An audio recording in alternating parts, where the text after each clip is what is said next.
Welcome to top headlines. నిత్యం ప్రభుత్వ కార్యక్రమాల్లో తీరిక లేకుండా ఉండే ఏపీ ముఖ్యమంత్రి చంద్రబాబు భవన నిర్మాణం జరిగే ప్రదేశానికి వెళ్లి కార్మికులను ఆత్మీయంగా పలకరించారు. మేడే సందర్భంగా నెల్లూరు జిల్లా ఆత్మకూరులో సీఎం పర్యటించారు. భవన నిర్మాణ కార్మికుల వద్దకు స్వయంగా వెళ్లి వారి బాగోగులను అడిగి తెలుసుకున్నారు. ప్రభుత్వం తరపున వారి అభ్యున్నతికి అవసరమైన చర్యలు చేపడుతున్నామని చెప్పారు. మరిన్ని అభివృద్ధి కార్యక్రమాలు చేపట్టి కార్మికులను ఆదుకుంటామని భరోసా ఇచ్చారు. వాళ్ళకు న్యాయం చేయడం కోసం వాళ్ళని ఎక్కడ కూడా ఎక్స్ప్లాయిట్ చేయకుండా అన్ని విధాల న్యాయం జరగాలని హక్కుల కోసం పోరాడుతూ ఇది గుర్తుండే విధంగా మేడే తీసుకొచ్చారు. 45 ఏళ్ల నుంచి ఈ మేడే ఉత్సవాలు జరుపుకుంటున్నాం. చాలా సంతోషం. మీరంతా కూడా కష్టజీవులు కష్టపడుతున్నారు. ఇక్కడ నేను మేస్త్రి పని సార్. నువ్వు మేస్త్రివి. మీ లేబర్ పెట్టి చేపిస్తాను సార్. లేబర్ అందరికి మేస్త్రిగా ఉండి పనులు చేపిస్తాను సార్. నువ్వమ్మా? మేస్త్రి మాల్ అందిస్తాం సార్. మాల్ అందిస్తాం. మాల్ అందిస్తాం సార్ వీళ్ళందరికీ. మా అబ్బాయి కూడా బీటెక్ అయిపోయింది సార్. ఏ ఉద్యోగం లేదు సార్. 5 ఏళ్ళు సార్. ఏ సబ్జెక్ట్ చేశాడు మీ అబ్బాయి? బీటెక్ కరెంట్ సౌండ్ ఇచ్చింది సార్. ఎలక్ట్రికల్ చేశాడా? పోయిన 7 నుంచి జాబ్ లేదు, ఖాళీ. మా అబ్బాయిని కూడా ఇదే పని సెంటర్ చేసుకుంటాను సార్. అరే మాట్లాడతా. మీ అబ్బాయి ఇది ఒకటి నాకు 10 ఏళ్ళ నుంచి షుగర్ ఉంది. ఎన్నుపోస అరిగింది. ఈ కంకర ఈ సైజ్ ఏంటి? 20 mm సార్. అది తీసుకో. బాగా ఏడుంది. ఈ ఎండలో కూడా పని చేస్తారా? బాగా వేడింది కదా. ఇప్పుడు ఇది ఎంత సైజ్ ఎంత? ఇది 20 సార్. 20 mm. ఈ వర్క్ అంతా కాలమ్స్ అంతా 20 mm ఫుటింగ్స్ అన్నిటికీ అయితే వేస్తారు. కింద బీమ్ కి ఇప్పుడు కాలమ్స్ వేస్తున్నారు. నా పేరు గణేష్ సార్. నేను ఒక 4 సంవత్సరాల నుంచి వర్క్ చేస్తున్నా సార్. నా డిగ్రీ కంప్లీట్ అయిపోయింది సార్. BCom computer science. ఇప్పుడు SRJD ఆత్మకూరులోనే బీకామ్ చేసావు. గత 5 సంవత్సరాల నుంచి జాబ్ లేక ఇబ్బంది పడుతూ ఇల్లు గడవక ఈ పనికి వస్తున్నాను సార్. నువ్వు ఎంత సంపాదిస్తున్నావు ఈ పనిలో? రోజుకి 800 సంపాదిస్తున్నాను సార్. నెలలో ఒక 10 రోజులు 15 రోజులు అట్లా సార్. కొద్దిగా ఆర్థికంగా ఇబ్బంది అయ్యి చదువుకొని కూడా ఈ పనికి వస్తున్నాను సార్. పెళ్లి అయిందా? లేదు, పెళ్లి కాదు. డిగ్రీ కంప్లీట్ అయిపోయింది. BCom computer. వాళ్ళు సెంటరింగ్ వాళ్ళిద్దరు సెంటరింగ్. ఇక్కడ ఏమేం పనులు ఉంటాయి? ఇక్కడ సెంటరింగ్, మామూలుగా కాంక్రీట్ పని, సెంటరింగ్, రాడ్ బిండింగ్ ఏంటి సార్, మట్టి పని ఏంటి సార్. అచ్చా. ఇప్పుడంతా కూడా ఈ మిక్సింగ్. రాష్ట్ర రాజధాని అమరావతిలో పునర్నిర్మాణ పనుల ప్రారంభోత్సవానికి ప్రధానమంత్రి నరేంద్ర మోదీ రానున్నారు. ఈ సందర్భంగా హోంమంత్రి వంగల్పూడి అనిత మాట్లాడుతూ ప్రధానమంత్రి పర్యటనను విజయవంతం చేయడానికి కూటమి నాయకులు, కార్యకర్తలు పెద్ద సంఖ్యలో పాల్గొనాలని పిలుపునిచ్చారు. అమరావతి పునర్నిర్మాణం రాష్ట్రానికి చారిత్రాత్మక మలుపు కావాలని, ఈ కార్యక్రమం దేశ దృష్టిని ఆకర్షించనున్నదని మంత్రి పేర్కొన్నారు. రాజధాని రైతులకు ప్రత్యేక గ్యాలరీలు ఏర్పాటు చేయడం, భద్రతా చర్యలు కట్టుదిట్టంగా అమలు చేయడం జరుగుతుందన్నారు. కార్యక్రమాన్ని ప్రజా సంబరంగా మార్చాలన్నారు. మేడే శుభాకాంక్షలు కూడా తెలియజేసుకుంటూ ఈరోజు రేపు జరగబోయే కార్యక్రమం అనేసరికి ఆంధ్రప్రదేశ్ ప్రజలందరికీ కూడా ఒక సెంటిమెంట్గా మనందరికీ కూడా తెలుసు. 2014 నుంచి 19 వరకు కూడా గౌరవ చంద్రబాబు నాయుడు గారు సీఎంగా ఆ రోజు 33,000 ఎకరాల భూమిని కూడా ఆ రోజు అమరావతికి కేటాయించడం, అదేవిధంగా ఎంతోమంది రైతుల తాలూకా త్యాగ ఫలితం అమరావతి. ఎంతోమంది మహిళా రైతులు కూడా ఆ రోజు బయటకు వచ్చి త్యాగాల ఫలితమే ఈరోజు అమరావతి పునర్నిర్మాణం కూడా మనందరికీ కూడా తెలుసు. కాకపోతే ఒక విధ్వంసపు పరిపాలన అనేది 2019 నుంచి 24 వరకు కూడా కొనసాగించడం మీ అందరికీ కూడా తెలుసు. ఆ 2019 నుంచి 24 వరకు కూడా అమరావతి అన్న దాన్ని భూస్థాపితం చేయాలి అని అమరావతిని అని మాట్లాడిన సందర్భాలు కానీ, అమరావతిని శ్మశానంతో పోల్చిన సందర్భాలు కానీ లాస్ట్ వైఎస్ఆర్సీపీ నాయకులందరూ కూడా చేయడం జరిగింది. కానీ ఎక్కడా కూడా తొనకకుండా బెనకకుండా, ఎక్కడ కూడా నీరు గారకుండా పోరాటం చేద్దామన్న ఉద్దేశంతో అమరావతి రైతులతో పాటు ఆంధ్రప్రదేశ్ ప్రజలందరూ కూడా బయటకు వచ్చి అమరావతి రాజధానిగా కొనసాగాలని ఆ రోజు మహిళా రైతుల దగ్గర నుంచి, చిన్నపిల్లల దగ్గర నుంచి ప్రతి ఒక్కరు కూడా బయటకు వచ్చి ఆ రోజు పోరాటాలు చేశారు. సుమారుగా 5 సంవత్సరాలు కూడా పోరాటం చేశారు. తిరుపతికి పాదయాత్ర చేశారు. మళ్ళా అరసవెల్లికి పాదయాత్ర చేసే సందర్భంలో రామచంద్రపురం వరకు చేయడం జరిగింది. ఈ నేపథ్యంలో కొన్ని వందలాదిగా కేసులు కూడా వాళ్ళ మీద ఈ రోజు వరకు కూడా ఉన్నాయి.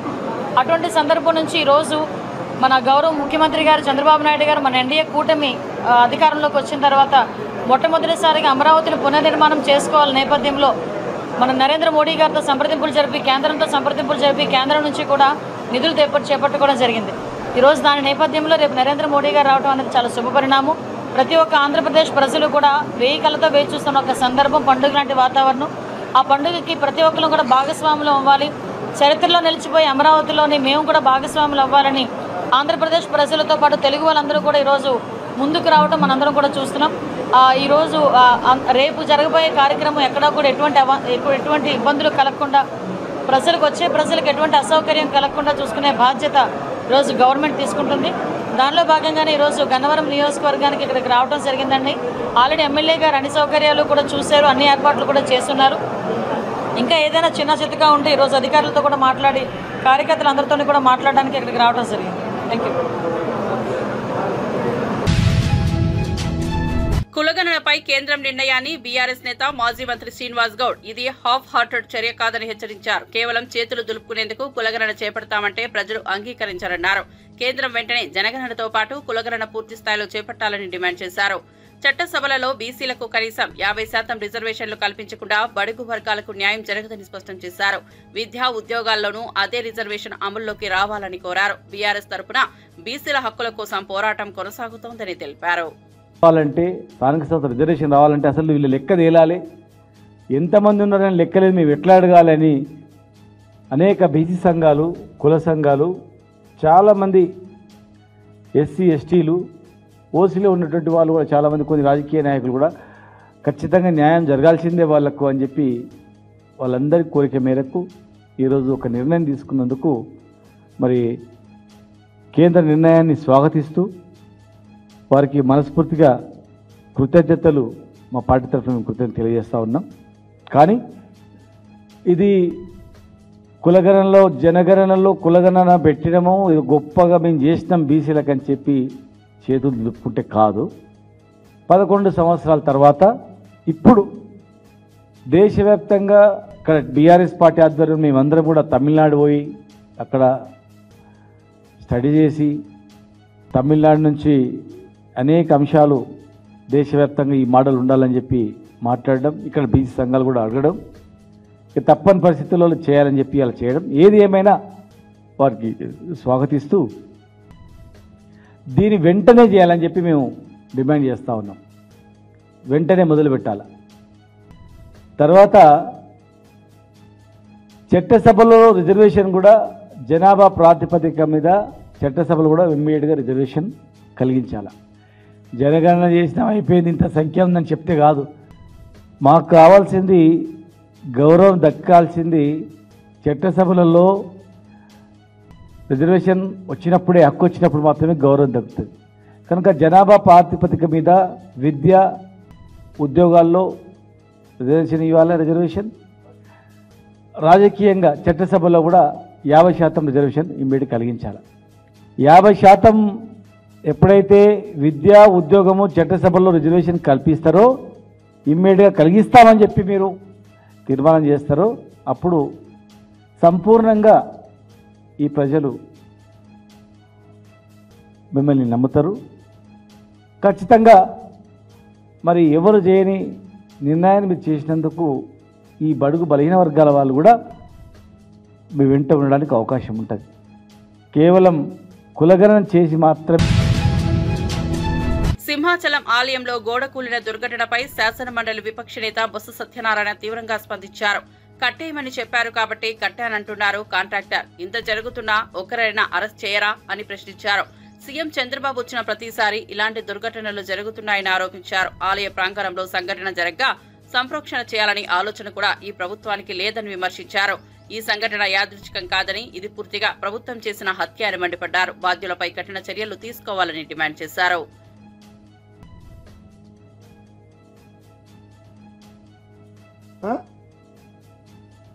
తిరిగి పైపెచ్చు బ్రహ్మాండంగా అక్కడ పనులు చేస్తానని ఒకరికొకరు ఒత్తాసులు దొంగ పిల్లికి ఎలకి పిల్లి ఒత్తాసు కలుగుతున్నట్టు. ఏంటిది? ఆయన ఎప్పుడున్నా ఇలాంటి సంఘటనలే. నిన్న వచ్చి సింహాచలం, మొన్న వచ్చి తిరుపతి.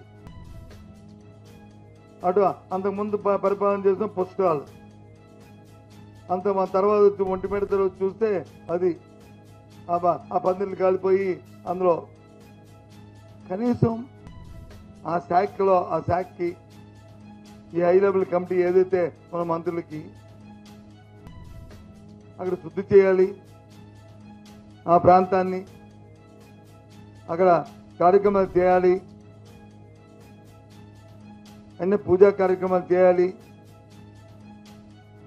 సంప్రోక్షణ చేయాలి అనే ఆలోచన ఇప్పుడు వచ్చిందండి వాళ్ళకి. నేను ప్రకటించారండి, అసలు దాని మీద సమావేశం జరిగిందా అండి? లే. ఇలాంటి సంఘటనలు జరిగినప్పుడు పవిత్ర దేవాలయాలు జరిగితే శుద్ధి చేసి సంప్రోక్షణ చేసి ఆ తర్వాత మిగతా కార్యక్రమాలు చేయడం అనేది మన సాంప్రదాయం, మన ఇది చెప్తుంది. ఎందుకు ఆలోచన రావట్లేదు ఈ ప్రభుత్వాలకి? మరి హై పవర్ కమిటీ ఉంటున్న ఎంతో పెద్దగా చెప్పుకుంటున్న ఆ కమిటీ మంత్రులకి, ఈ ముఖ్యమంత్రికి లేదు, సనాతన ధర్మాన్ని పరిరక్షిస్తానన్న మరి డిప్యూటీ సీఎం గారికి ఎందుకు ఆలోచన రాలేదు? ఆలోచన రావాలి కదా.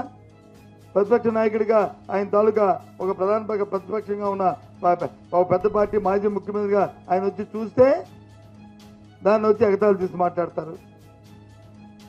సిగ్గుండాలి. మీరు చేయని పని ఆయన చేస్తున్నందుకు. ఈ ప్రభుత్వంలో ఉన్న పెద్దలకి దీని మీద చిత్తశుద్ధి లేదు,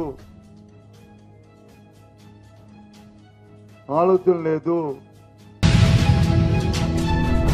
విజయవాడ రాణిగారి తోటలో 17వ 18వ డివిజన్లో ఎన్టీఆర్ భరోసా పింఛన్ల పంపిణీ కార్యక్రమం ఘనంగా జరిగింది. ఈ కార్యక్రమంలో విజయవాడ ఎంపీ కేశినేని శివనాథ్ పాల్గొన్నారు.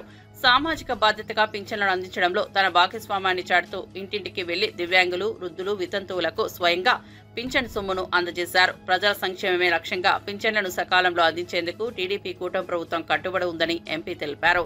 స్థానికులు ఎంపీకి కృతజ్ఞతలు తెలిపారు.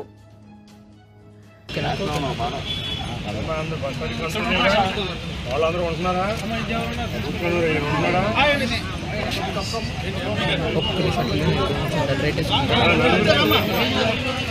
ఇటు ముందుకు రాకుండా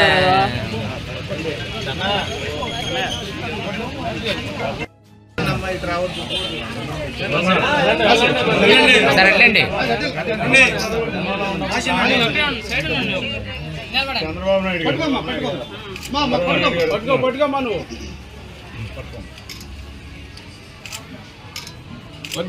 చంద్రబాబు గారి నాయకత్వం ముఖ్య ఉద్దేశం కూడా మా నాయకులు కానీ కార్యకర్తలు కానీ మీరు చూస్తుంటే ఏ డివిజన్లో ఏ సమస్య ఉన్నా కూడా అక్కడికి వెళ్ళి సమస్య పరిష్కరించే వరకు కూడా చేస్తున్నారు.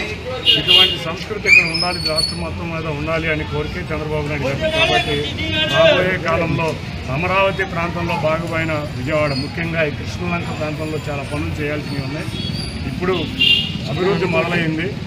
మొన్నటిదాకా సంక్షేమం చేసాం. ఇప్పుడు అభివృద్ధిలో భాగంగా ఇక్కడ ఉన్న డ్రైనేజీలు కానీ, రోడ్లు కానీ, పార్కులు కూడా మొన్న ఇక్కడ గవర్నమెంట్ స్కూల్లో పార్కులు కూడా అభివృద్ధి చెందే విధంగా తయారు చేయబోతున్నాం. కాబట్టి ఇవాళ కృష్ణలంక వాసులకి మొన్న వరద వచ్చినప్పుడు కూడా కొంత ఇబ్బంది జరిగింది. ఆ వరద నివారణకి వాల్వులు పనిచేయలేదు, దాని మీద కూడా దృష్టి పెట్టాం. తప్పకుండా రాబోయే 2 నెలల్లో వీటిలన్నింటినీ నేను కానీ గౌరవ ఎమ్మెల్యే గద్దె రామ్మోహన్ రావు ఆధ్వర్యంలో మేమందరం కలిసికట్టుగా పనిచేసి వీటిని సమస్యలు పరిష్కరించడంలో కృషి చేస్తాం. ధన్యవాదాలు. సింహాచలం ఆలయంలో గోడ కూలిన దుర్ఘటనపై కమిటీ విచారణ కొనసాగుతోంది. ఈ సందర్భంగా కాంట్రాక్టర్ లక్ష్మణరావు సంచలన విషయాలు వెల్లడించారు. చందనోత్సవానికి సమయం తక్కువగా ఉండటంతో గోడ కట్టడం సాధ్యం కాదని ముందే చెప్పానని తెలిపారు. అయితే దేవస్థానం టూరిజం శాఖ అధికారులు ఒత్తిడి చేయడంతో పని ప్రారంభించారన్నారు. ఇది టెంపరీ గోడగా మాత్రమే ఉండాలని చెప్పడంతో 4 రోజుల క్రితమే పనులు ప్రారంభించానని పేర్కొన్నారు. కమిటీ ఎదుట ఈ వాంగ్మూలం చెప్తుండగా అధికారుల నిర్లక్ష్యంపై మరింత ఆగ్రహం వ్యక్తమవుతోంది. బాధిత కుటుంబాలకు న్యాయం జరిగేలా నిర్ధారించాలన్న డిమాండ్లు వెల్లువెత్తుతున్నాయి. ఇప్పుడు వరకు ఈ వర్క్ పక్కన పట్టు, కింద నుంచి జరిగిన వర్క్ అన్నీ ఉంది కదా, టెస్టింగ్ చేశారా? ఎక్కడ చేశారు? ల్యాబ్ పెట్టలేదని అడిగా. అదే ల్యాబ్ పెట్టలేదు కాబట్టి వాళ్ళు హైర్ చేసుకోవాలి సార్. అయితే ల్యాబ్ పెట్టాలి అకాడమిక్ కండిషన్ ప్రకారం, లేదా ల్యాబ్ ఏదో ల్యాబ్ ని వాళ్ళు హైర్ చేసుకుని టెస్ట్లన్నీ వాళ్ళు చేయించాలి. ల్యాబ్ హైర్ చేసుకున్నారు. ఇప్పుడు ఈ వర్క్ జరిగినప్పుడు టెస్టింగ్ చేశారా? మొత్తం 5 days అయింది కదా సార్. దీన్ని మనం సన్నోటింగ్ అడవులు చేసాం. దీని ఒకదానికి టైం ఉంది 6 days వల్లనే ఇది జరిగింది సార్. యాక్చువల్లీ దీని మీద వచ్చిన ట్రస్సులు ఇవి లోడ్ పెట్టేసారు. ఈ విండ్కి ఇప్పుడు ఎక్కింది సార్. అటువంటి వాటర్ ప్రెజరు ఇటు నుండి విండ్ ప్రెజర్కి వచ్చింది సార్. దానికి చూడండి సార్, అదే వాళ్ళు ఇంకా దానికైతే 0.6 కట్టారు సార్. ఇది కొద్దిగా ఇంకా ఇది 0.75 కట్టారు సార్. కాదు సార్, అంటే మామూలు జరిగింది చెప్తాను సార్. టైం లేదు సార్. దగ్గర నేను కట్టమని ఆఫీసాను సార్. ఇది సార్ ఒక పిలుస్తాడు. ఇది డ్రాయింగ్ ఆఫీస్ వస్తే కట్టమని చెప్పి మీ మీద ఒత్తిడి ఎవరు చేశారు? ఒత్తిడి కదా, చందనం వచ్చింది చెయ్యండి మేము చేశారు కదా. డిపార్ట్మెంట్ ఇంకా వీళ్ళు తెలియదు ఏమంటారు సార్. ఇప్పుడు ఇద్దరు కూడా మామూలుగా వర్క్ చందనోత్సవం కొంచెం చేయండి అని కొన్ని అడ్డంకులన్నీ చేయండి అని రిక్వెస్ట్ చేశారు సార్. నేను కూడా వచ్చి దేవుడి కార్యక్రమం కదని దీన్ని డ్రాయింగ్ లేకపోయినా అధిగమించి చేస్తే అప్పుడు వర్క్ చేసేటప్పుడు ఏ ఇంజనీర్ వచ్చి చూసారు? అంటే స్టార్టింగ్ రోజు ఏం లేరు కానీ సార్, మిగతా రెగ్యులర్గా ఈయన ఉంటారు సార్. 5-6 రోజులు చేశారంటున్నారు కదా. మొత్తం ఎన్ని రోజులు చేశారు? మీకు ఒక 4 days లో. 4 days లో ఏ ఇంజనీర్ ఉన్నారు ఇక్కడ సైట్లో? స్టార్టింగ్ రోజు ఏం లేదు సార్, నెక్స్ట్ ఈయన ఉన్నారు. 4 days అప్పుడు స్టార్ట్ అవ్వలేదు. 4 days లో పని జరిగేటప్పుడు నువ్వు లేదు. అంటే విజయవాడ క్యాంప్ చెప్పండి సార్. ఎవరున్నారు? ఏ ఇంజనీర్ ఉన్నారు? ఈ సార్ ఉన్నారు సార్. స్టార్టింగ్ చేసిన లేరు సార్. ఎంత మనం చెప్పలేం కానీ స్టార్టింగ్ రోజు లేరు సార్. వర్క్ జరుగుతున్నప్పుడు ఈయన వచ్చారు. డిఈ గారు కూడా రెగ్యులర్గా వచ్చి వస్తున్నాను సార్. దాని టైంలో మధ్యలో ఎప్పుడు ఈ గారు వచ్చి చూసి వెళ్ళారు సార్. అంటే స్టార్టింగ్ రోజు అయితే మటుకు వీళ్ళిద్దరు లేరు సార్. ఆ వాళ్ళకి ఎడుతుడు ఉన్నారు, మీ వాళ్ళకి ఎడుతుడు. స్టార్టింగ్ రోజు ఇద్దరు లేరు సార్. నెక్స్ట్ రోజుకి వచ్చారు సార్. పర్యవేక్షణ జరిగింది మామూలుగా రెగ్యులర్గా అలాగా జరిగింది. ఈ ఒక రోజు చేయండి అని అందరూ కూడా చెప్తే నేను చేయను సార్. ఆర్టీసీ రిటర్న్ వాళ్ళు వస్తుంది కదా, అప్పుడే చేద్దాం, వేస్ట్ కదా అంటే లేదు టెంపరీ కదా చేయండి చేసి. ఇదేంటంటే సార్, ఈ వర్షం ఒకటి ఇది ఒకటి లేకపోతే అయ్యింది సార్. శాసనమండలి ప్రతిపక్ష నేత మధుసూదనాచారి కేంద్రంపై తీవ్రంగా విరుచుకుపడ్డారు. దేశాన్ని కాంగ్రెస్ పార్టీ దశాబ్దాల పాటు పాలించింది. బీజేపీకి కూడా 11 ఏళ్లు అయ్యాయి. కానీ ఇప్పటికీ బీసీల జనాభా లెక్కలు లేదు. బీసీలకు గౌరవం, హక్కులు కల్పించడంలో ఇరు పార్టీలు విఫలమయ్యాయని మండిపడ్డారు. ఇప్పుడు కులగణన చేస్తామని ఒరగబెడుతున్నట్లుగా మాట్లాడుతున్నారని విమర్శించారు. ఇది బీసీలను మభ్యపెట్టే కుట్రగా అభివర్ణించారు. కేంద్రం మినహాయింపు లేకుండా పూర్తి స్థాయిలో కులగణన నిర్వహించాలని డిమాండ్ చేశారు. బీసీలకు అనేక రకాలుగా ద్రోహం చేసినటువంటి పార్టీ బీజేపీ. గడచిన 10-11 సంవత్సరాలుగా అధికారంలో కొనసాగుతున్నటువంటి పార్టీ.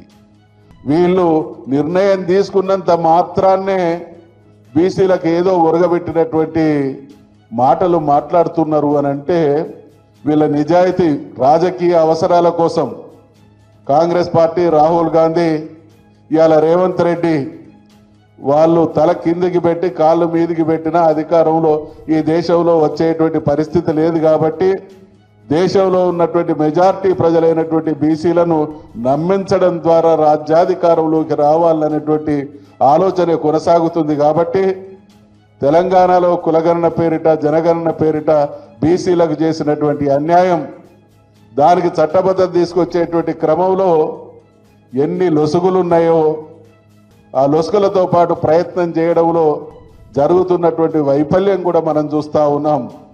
ఆ పార్టీ ఒకవైపు ఇప్పటి వరకు ఈ దేశంలో మరి 50% పైగా ఉన్నటువంటి బీసీలకు కేంద్రంలో మంత్రిత్వ శాఖ లేదు. ఈ దేశంలో ఉండేటువంటి బీసీల జనాభా ఎంతో స్పష్టత లేదు. దేశంలో 50% పైగా ఉన్నటువంటి బీసీలకు కేంద్ర ప్రభుత్వం కేటాయిస్తున్నటువంటి కేటాయింపులు చూస్తే రాష్ట్రంలో కేసీఆర్ గారి పాలనలో జరిగినటువంటి కేటాయింపులలో దేశంలో పాలిస్తున్నటువంటి పార్టీ ప్రభుత్వం 10% కూడా అమలు చేసిన దాఖలాలు లేవు అనంటే ఈ వర్గాలకు ఏ రకమైనటువంటి ద్రోహం జరిగిందో చూస్తున్నాం. కాబట్టి వాళ్ళ రాజకీయ అవసరాలకు భిన్నంగా చిత్తశుద్ధితో కులగణన జరిపి బీసీలకు న్యాయం చేసే దిశగా వాళ్ళ చర్యలు ఉండాలనేటువంటి డిమాండ్ చేస్తూ ఈరోజు రేవంత్ రెడ్డి ప్రభుత్వం రాష్ట్రంలో బీసీల సంఖ్యను తగ్గించి బీసీలకు ఇచ్చినటువంటి ఏ ఒక్క హామీ కూడా కామారెడ్డి డిక్లరేషన్లో బీసీల విషయంలో చట్టబద్ధత తీసుకొస్తాం, ఏడాదికి 20,000 కోట్ల చొప్పున మరి నిధులు కేటాయిస్తాం, కులగణన చేస్తాం, 42% రిజర్వేషన్లు అమలు చేసి మాత్రమే పశ్చిమ గోదావరి జిల్లా పాలకులలో మేడే సందర్భంగా రాష్ట్ర వ్యవసాయ శాఖ మంత్రి నిమ్మల రామానాయుడు వినూత్నంగా కార్మికులతో మమేకమయ్యారు. కార్మికుల సమస్యలపై అవగాహన పెంచేందుకు ఏర్పాటు చేసిన ర్యాలీలో స్వయంగా రిక్షా తొక్కుతూ 4 కిలోమీటర్ల మేర ప్రయాణించారు. కార్మికుల కష్టాలను అనుభవిస్తూ సమాజ నిర్మాణంలో వారి పాత్ర గొప్పదని అన్నారు. మంత్రిని ఇలా సాధారణ రిక్షా డ్రైవర్లా చూడటంపై ప్రజలు ఆశ్చర్యం వ్యక్తం చేశారు. పోరాట ఫలితం మేడే అనేటువంటి సంగతి.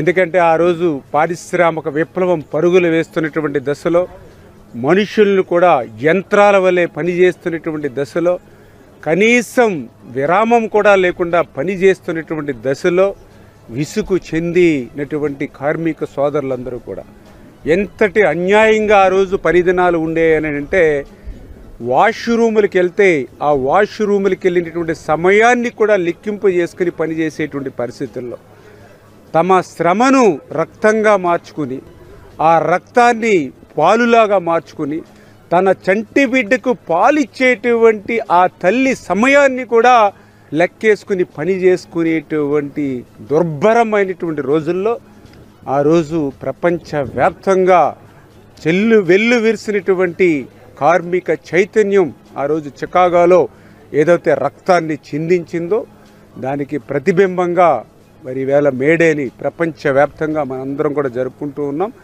అటువంటి మేడే సందర్భంగా ఈరోజు పాలకొల్లులో, ఈరోజనే కాదు గత 15 సంవత్సరాలుగా కూడా ఆ కార్మికులతోటి, ఆ కర్షకులతోటి కలిసి నడిచేటువంటి వ్యక్తిగా ఈ పాలకొల్లు నియోజకవర్గానికి ఎవరైనా పెద్ద కూలీ ఉన్నారని అంటే అది నేనే అనేటువంటి విధంగా ఈ యొక్క నియోజకవర్గ ప్రజలకు పనిచేసేటువంటి వ్యక్తిగా మరి ఆ రోజు నుంచి ఈ రోజు వరకు కూడా కలిసిమెలిసి పనిచేస్తూ మరి ఈ రోజు కూడా నా పాలకొల్లు నియోజకవర్గంలోనే కాదు ఆంధ్రప్రదేశ్ రాష్ట్రంలో కూడా మనం చూస్తూ ఉన్నాం. గౌరవ ముఖ్యమంత్రి నారా చంద్రబాబు నాయుడు గారు సారథ్యంలో ఆ కార్మికులకి, కర్షకులకి ఈ ప్రభుత్వం ఎప్పుడు అండగా, ఎందుకంటే మా తెలుగుదేశం పార్టీ జెండాయే ఆ కార్మికుల ఒక ఎజెండాగా. ఎందుకంటే ఈవేళ మా పసుపు జెండా చూస్తే ఆ పసుపు జెండాలు అందరికీ మరి నీడనిచ్చేటువంటి విధంగా ఒక ఇల్లు, అందరికీ అన్నం పెట్టేటువంటి అన్నదాతకు గుర్తుగా ఒక నాగలి, వీటన్నిటికీ తోడుగా ఆ కార్మికుల యొక్క స్వేదం మరి ఏదైతే ఒక ఎర్రటి మరి చక్రం ఏదైతే మా తెలుగు పతాకం మీద ఏదైతే ఉంటుందో అదే ఈ యొక్క కార్మికులకు ప్రతీకగా తెలుగుదేశం పార్టీ ఎజెండా నడుస్తుంది. అందుకే ఈరోజు కూడా నేను చూస్తూ ఉన్న వస్తూ దారిలో మరి సైకిల్ మీద తొక్కుతూ వస్తూ ఉంటే మరి అన్నా క్యాంటీన్ల దగ్గర ఎంతోమంది కార్మికులు భోజనం చేస్తున్నటువంటి పరిస్థితి నేను చూసా. పేదవాడు కార్మికుడు ఉదయం 5 రూపాయలకి. పహల్గాం ఉగ్రదాడిలో ప్రాణాలు కోల్పోయిన కావలివాసి సోమిశెట్టి మధుసూదన్ కుటుంబాన్ని ప్రముఖ కొరియోగ్రాఫర్ జానీ మాస్టర్ పరామర్శించారు. మధుసూదన్ చిత్రపటానికి పూలమాలలు వేసి నివాళులర్పించిన జానీ మాస్టర్ బాధిత కుటుంబ సభ్యులతో మాట్లాడి ధైర్యం చెప్పారు. ఈ విషాద సమయంలో తామంతా మధుసూదన్ కుటుంబానికి అండగా ఉంటామని భరోసా కల్పించారు. మధుసూదన్ మృత్యువు దేశానికే తీరని లోటని అన్నారు. వారి త్యాగాన్ని ఎప్పటికీ మరవలేమన్నారు. దేశ సేవలో అమరులైన వారి కుటుంబాల కోసం సమాజం అన్ని విధాలుగా ముందుకు రావాలని సూచించారు. జరిగిన ఉగ్రవాదుల దాడిలో 28 మంది కుటుంబాలు, అది ఊహించరాని ఒక సంఘటన. అది చాలా దారుణం, ఘోరం. అలాంటి ఒక 28 మందిలో ఇక్కడ ఈరోజు నేను కావలిలో మధుసూదన్ గారిని వాళ్ళ ఫ్యామిలీని పరామర్శించడానికి వచ్చాను. నేను, మా వైఫ్, పిల్లలు. అంటే మాటలు రావట్లేదు. ఫస్ట్ చాలా మాట్లాడదామని ఈ ఘటన గురించి చాలా అనుకున్నాను, కానీ వచ్చి వాళ్ళని చూసినప్పుడు, అంటే ఆమెతో మాట్లాడుతున్నప్పుడు ఆమె అంటే మనం చెప్పొచ్చు ధైర్యం, మేమున్నాం అమ్మా, మేము చూసుకుంటాము, వీఆర్ ఆల్, అంటే ఇండియన్స్ మొత్తం మీతో ఉన్నారని మేము ఎంత ధైర్యం చెప్పినా మనిషిని తీసుకోవాలి. దానికంటే దారుణం ఏంటంటే కళ్ళ ముందు దారుణంగా చంపుతున్నప్పుడు అక్కడి నుంచి తప్పించుకొని పారిపోవాలి, లేదంటే వెళ్ళిపోవాలి అనే టైంలో ఎవరో ఒక వ్యక్తి మన ఆర్మీలో ఒకరిలాగా కనబడుతూ అరే మన అనుకుని పరిగిస్తే అక్కడికి వెళ్తే అది ఉగ్రవాది ఉండటం, అతను గన్ తీసుకొని పక్కన వాళ్ళని చంపుతున్నప్పుడు ఆ ఘటన తను ఏదైతే చూశారో వాళ్ళు అది షాక్ లో ఉండిపోతారు. చాలా ధైర్యం కావాలి, అది వచ్చి మళ్ళీ స్ట్రాంగ్ గా నిలబడి వాళ్ళ పిల్లలకి నేనున్నానని ధైర్యం చెప్పడం అనేది చాలా చాలా బిడ్డ చాలా ధైర్యవంతురాలు నాకు తెలిసి. సో అలాగా ఈ ఉగ్రవాదులు దాడుల్లో చనిపోయిన నాకు తెలిసి అందరూ ఏమంటారు వీర మరణం అనమాట. అంటే అది అందరికి అందరూ వీర మరణం అనమాట. సో అలాంటి అంటే ఇలాంటి ఘటన అనేది అసలు ఎవరికి జరగకూడదు, ఎప్పుడు జరగకూడదు. సో నా అప్పీల్ ఏంటంటే ఈ 28 మంది కుటుంబాలకి జస్టిస్ అవ్వాలి, వాళ్ళకి న్యాయం జరగాలి అనేదే ఒక గట్టి సంకల్పం. సో నా తరఫున అన్ని గవర్నమెంట్స్కి చెప్పటం, ఇండియన్ గవర్నమెంట్స్ అన్నిటికీ చెప్పటం, దీన్ని కరెక్ట్గా జస్టిస్ చేయండి, ఇలాంటి ఘటనలు మళ్ళీ జరగకుండా ఉండాలి. ఇలాంటి అంటే మన ఇండియాలో స్వేచ్ఛగా చాలా స్వేచ్ఛగా కృష్ణా జిల్లాలోని నాగాయలంక క్షిపణి పరీక్షా కేంద్రానికి సంబంధించిన 1500 కోట్ల ప్రాజెక్టును ప్రధానమంత్రి నరేంద్ర మోదీ వర్చువల్ గా శంకుస్థాపన చేయనుండటం శుభ పరిణామమని అవనిగడ్డ ఎమ్మెల్యే బండలి బుద్ధప్రసాద్ పేర్కొన్నారు. ఈ ప్రాజెక్టు కోసం కృషి చేసిన ముఖ్యమంత్రి చంద్రబాబు, ఉప ముఖ్యమంత్రి పవన్ కళ్యాణ్లకు కృతజ్ఞతలు తెలిపారు. క్షిపణి కేంద్రం ద్వారా భవిష్యత్తులో 20,000 కోట్లకు పైగా పెట్టుబడులు రాష్ట్రంలోకి వచ్చే అవకాశం ఉందన్నారు. ఇది స్థానిక యువతకు ఉపాధి కల్పించే విధంగా రూపుదిద్దుకుంటుందని చెప్పారు. ప్రాంతీయ అభివృద్ధికి, రక్షణ రంగానికి ఇది గొప్ప ముందడుగు అవుతుందని అభిప్రాయపడ్డారు. దాదాపు 20,000 కోట్ల రూపాయల అంచనాతో ఈ క్షిపణి కేంద్రం DRDO వారు ఏర్పాటు చేస్తుంది. దానిలో తొలిదశ పనులకి ప్రధానమంత్రి గారు అంకురార్పణ చేయనున్నారు. ఇది 2012వ సంవత్సరం నుంచి ఈ గొల్లలమోదలో క్షిపణి కేంద్రం ఏర్పాటు చేయాలని చెప్పి భారత ప్రభుత్వం భావిస్తూ వచ్చింది. ఎందుకంటే శాటిలైట్ పిక్చర్స్ ద్వారా గొల్లలమోద నుంచి క్షిపణుల్ని ప్రయోగించడానికి అనువైన ప్రదేశం అని చెప్పి భారత ప్రభుత్వం గుర్తించింది. ఇప్పుడు రాష్ట్ర ప్రభుత్వంతో సంప్రదిస్తే దానికి కావాల్సిన దాదాపు 200 ఎకరాల భూమిని రాష్ట్ర ప్రభుత్వం సమకూర్చడం జరిగింది. అయితే అది అటవీ భూమి కావడంతో దానికి పర్యావరణ అనుమతులు రావాల్సిన అవసరం ఏర్పడింది.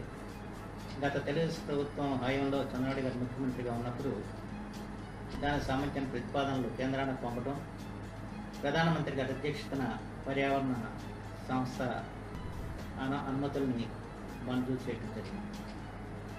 అయితే గతంలో రాజేంద్రనాథ్ సింగ్ గారు రక్షణ మంత్రి గారు వచ్చి దానికి శంకుస్థాపన చేయడానికి అన్ని ఏర్పాట్లు చేశారు. అయితే ఆనాడు వైసీపీ ప్రభుత్వం తగు సహకారం అందించుకోవడంతో ఆలోచన కార్యక్రమం అయిపోయింది. ఇది 5 సంవత్సరాల క్రితమే ప్రారంభం కావాల్సిన ఈ పనులు గత ప్రభుత్వం దాని మీద శ్రద్ధాశక్తి చూసుకోవడంతో జరగని పరిస్థితి అందరికీ తెలిసింది. తిరిగి ఈ రోజున ఆంధ్రప్రదేశ్లో ఎన్డీఏ కూటమి ఏర్పడిన తర్వాత ముఖ్యమంత్రి చంద్రబాబు గారు, ముఖ్యమంత్రి పవన్ కళ్యాణ్ గారు కూడా చొరవ తీసుకోవడం, ప్రత్యేకించి ప్రధానమంత్రి గారు ఆంధ్రప్రదేశ్ పట్ల ప్రత్యేకంగా శ్రద్ధాశక్తులు చూపుతూ ఇవాళ భారత రక్షణ రంగంలో కీలక పాత్ర వహించనున్న ఈ క్షిపణి కేంద్రానికి ఆయన ఆమోద ముద్ర వేయడం చాలా సంతోషకరమైన విషయం. అందుకు యావత్ తెలుగు జాతి కూడా ప్రధానమంత్రి నరేంద్ర మోడీ గారికి కృతజ్ఞతలై ఉండాల్సిన అవసరం కూడా ఎంతైనా ఉందని చెప్పి నేను భావిస్తాను. ఎందుకంటే వారు దీని మీద ఎక్కువగా దృష్టి పెట్టి తెలుగు చిత్ర పరిశ్రమ మళ్లీ ఊపిరి పీల్చుకుంటోందని ప్రముఖ నిర్మాత దిల్ రాజు పేర్కొన్నారు. నాని ప్రధాన పాత్రలో నటించిన హిట్ 3 చిత్రం ఓవర్సీస్ మార్కెట్లో అద్భుతమైన ఓపెనింగ్స్ అందుకుందని అన్నారు. నాని కెరీర్లో ఇదొక మైలురాయిగా నిలిచే చిత్రంగా అభివర్ణించారు. కథా బలం, టెక్నికల్ టీం కృషి, థ్రిల్లింగ్ స్క్రీన్ ప్లే సినిమాకు ప్లస్ పాయింట్స్ అయ్యాయని చెప్పారు. ఓవర్సీస్ ప్రేక్షకులు నాణ్యమైన తెలుగు సినిమాలకు ఎప్పుడూ మద్దతుగా ఉంటారని తెలిపారు. హిట్ ఫ్రాంచైజ్ కు వచ్చిన ఆదరణ ఈ సిరీస్ కు 3వ భాగంలోనూ నిలబడిందని, ఇది పరిశ్రమకు కొత్త ఉత్సాహం నింపిందని దిల్ రాజు వ్యాఖ్యానించారు. జనాలు థియేటర్స్కి రావట్లేదు, ఏంటి సమ్మర్ అంతా అయిపోతుంది అనుకుంటున్న టైంలో చాలా థియేటర్లు సింగిల్ స్క్రీన్స్ ఏప్రిల్ నెలలో సినిమాలు లేక కొన్ని క్లోజ్ చేయడం కూడా జరిగింది ఏపీ తెలంగాణలో. సో ఇలాంటి టైంలో అందరికీ మాకు హోప్స్ అంతా హిట్ 3 పైన ఉంది. హిట్ 3 పైన ఎలాంటి హోప్స్ అంటే అసలు ఆడియన్స్ ఈ సినిమాకి పులుసు చేస్తారా, ఏ రేంజ్లో పుల్ చేస్తారు అనే బ్రీతింగ్ హోల్డ్ చేసుకొని ఉన్నాం.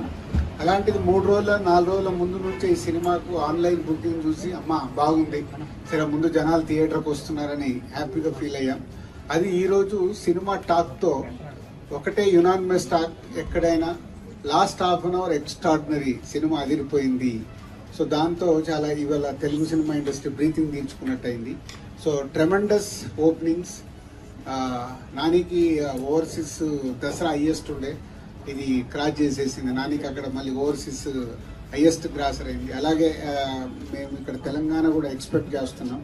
సో హైయెస్ట్ కాబోతుంది నానిగే కెరియర్లో ఈ సినిమా Day 1 కలెక్షన్ అని. So very happy Nani, thank you very much. ప్రొడ్యూసర్గా సూపర్ హిట్ ఇచ్చావు, ఈరోజు ప్రొడ్యూసర్ కమ్ హీరోగా సూపర్ హిట్ ఇచ్చావు. అది శైలేష్కు కంటిన్యూ మీ కాంబినేషన్లో hit 1, hit 2, hit 3. So super hit. So thank you very much production హౌస్కి అండ్ నానికి అండ్ శైలేష్కి అండ్ హోల్ టీమ్కి అండ్ ప్రేక్షకులకు కూడా. మంచి సినిమా డిఫరెంట్గా రండి, మేము చూడటానికి సిద్ధంగా ఉన్నామని మళ్ళీ మాకు ఎనర్జీని ఇచ్చారు. సో అటు థియేటర్స్ కానీ, ఇటు డిస్ట్రిబ్యూటర్స్, అటు ప్రొడ్యూసర్స్, అటు టెక్నీషియన్, ఆర్టిస్టులు అందరికీ ఒక బ్రీతింగ్ స్పేస్ ఇలా సూపర్ హిట్ రావడం అనేది. సో డెఫినెట్గా మా అంతు కూడా బాధ్యత ఉంది. మీకు ఎప్పటికప్పుడు మేము కొత్త సినిమాలు ఇచ్చి మిమ్మల్ని థియేటర్కి తీసుకురావాల్సిన అవసరం మేము ఆలోచించుకోవాలి, ఆలోచిస్తున్నాం already. So thank you very much.